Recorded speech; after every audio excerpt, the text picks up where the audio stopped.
How are you, friends? Happy Sunday today is a day that the Lord has made, and we are happy and glad in it.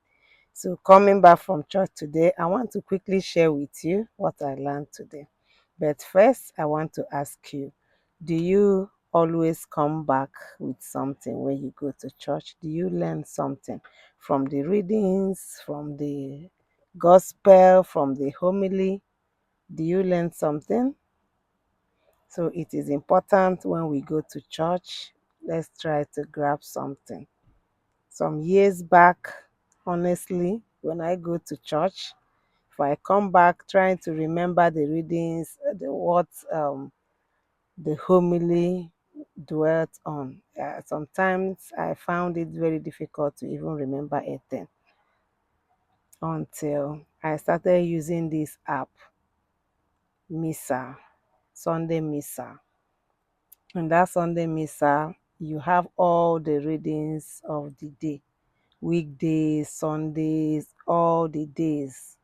We have 3 year calendar, year A, year B, and year C.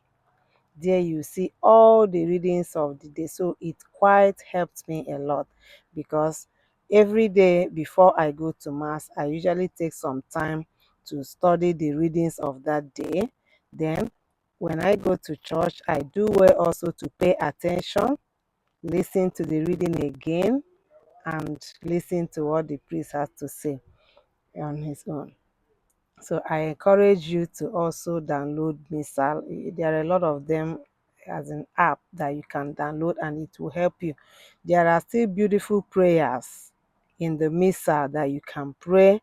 There are lives of saints that you can read and you learn a lot. So I encourage you today to um, download one so that you'll be able to prepare yourself before going to church.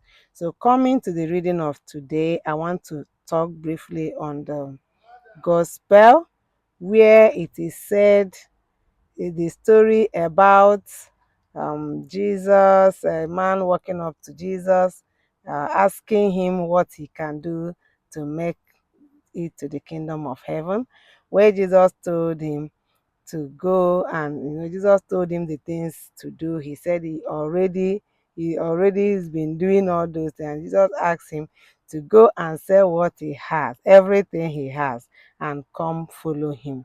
Then the man became sad. So then Jesus said, it is easy for a camel to pass through the eye of a needle than a rich man to make it to heaven. So this is where I want to briefly talk center on.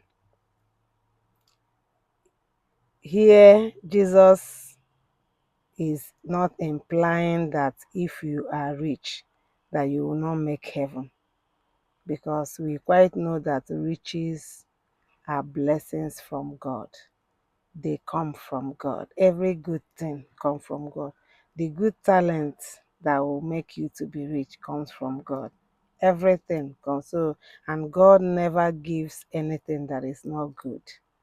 So, but then here, my own understanding is that we should not overly attach ourselves to the things that we possess. We should not be carried away by the possessions, the gadgets, the things of this world, the things that we acquire. We should not allow them to take the place of God in our life. Like on a Sunday, you have some excuses that will make you not to go to church. Even your daily prayers, you find it difficult to have time for prayer and meditation. Something is taking away your time, and you have to look into that. Anything that is coming between your time and God, you have to look into that. You wake up in the morning, you don't pray, you don't thank God for the day, you rush phone to check messages and all that is a distraction. So anything that will take us away, will take our eyes away from God is a distraction. And we have to try to take that away from